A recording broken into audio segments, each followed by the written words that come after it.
आज का क्वेश्चन क्या है कि यदि 3 पेन, 2 पेंसिल और 4 रबर का मूल्य 92 रुपया है तो तथा 8 पेंसिल, 16 रबर का मूल्य 68 रुपया है, तब 24 पेन का मूल्य क्या होगा।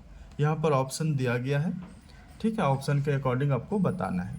तो इसे हम कैसे सॉल्व करेंगे वो ध्यान से देखेंगे।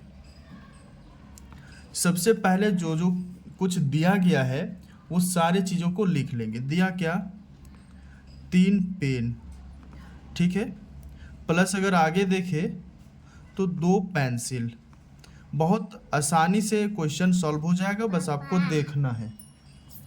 प्लस 4 रबर, और इन सभी का मूल्य कितना बता दिया, 92 रुपया।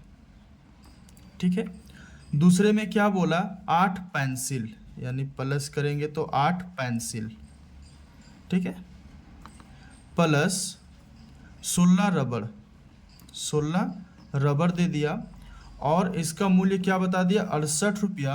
और इसके साथ में भी हमको ये पूछा कि 24 पेन का मूल्य क्या होगा।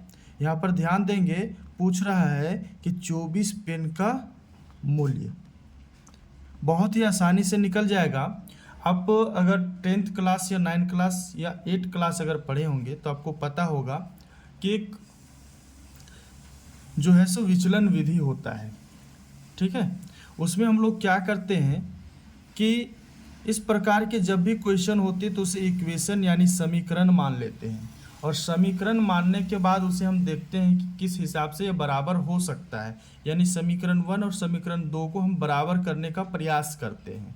ठीक है, तो यहाँ पर भी कुछ उसी का नियम जो है सो लागू करेंगे, तभी ये क्वेश्चन आसानी से सॉल्व हो पाएगा। यहाँ पर देख रहे पेन कुछ नहीं है, 24 पेन के बारे में हमसे पूछा जा रहा है। ठीक है, तो इसे तो अभी अलग ही रखेंगे। पहले हम तो ये निकाल ले कि एक पेन का मूल्य कितना है।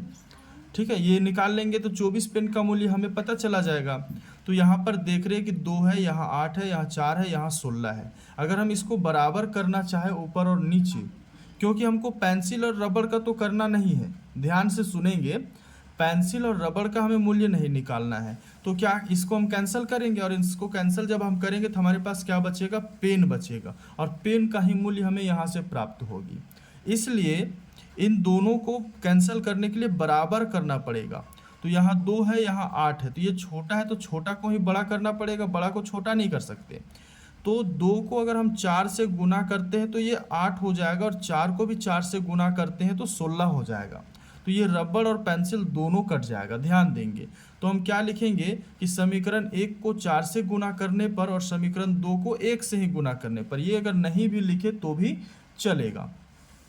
तब यहाँ करते हैं, समीकरण 1 को 4 से गुना, 4 को 3 पेन से गुना करते हैं तो क्या हो जाएगा, 12 पेन हो जाएगा, ध्यान देंगे। प्लस 2 को 4 से गुना करते तो 8 पेंसिल हो जाएगा। ठीक है, थोड़ा सा वीडियो लंबा होगा, लेकिन आपको समझने के लिए हम थोड़ा डिटेल्स कर रहे हैं। 4 को अगर हम 4 से गुना करते 16 रबर हो जाएगा, और बराबर में 92 को 4 से करते हैं तो 368 हो जाएगा। ठीक है, इसको तो 1 से गुना करेंगे तो हमारे पास वही रह जाएगा, 8 पेंसिल, ठीक है, प्लस 16 रबर, और बराबर में 68। अब इसे हम क्या करेंगे, चिन्ह के अनुसार माइनस करेंगे, सॉरी, चिन्ह के अनुसार इसे हम क्या करेंगे, माइनस करेंगे।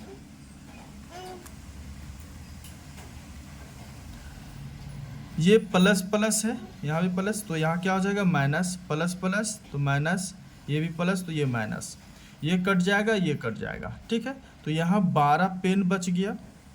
पेंसिल और रबड़ को इसलिए बराबर किया ताकि क्वेश्चन आसानी से बन सके। 368 में 68 को हम माइनस करेंगे तो 300 आ जाएगा।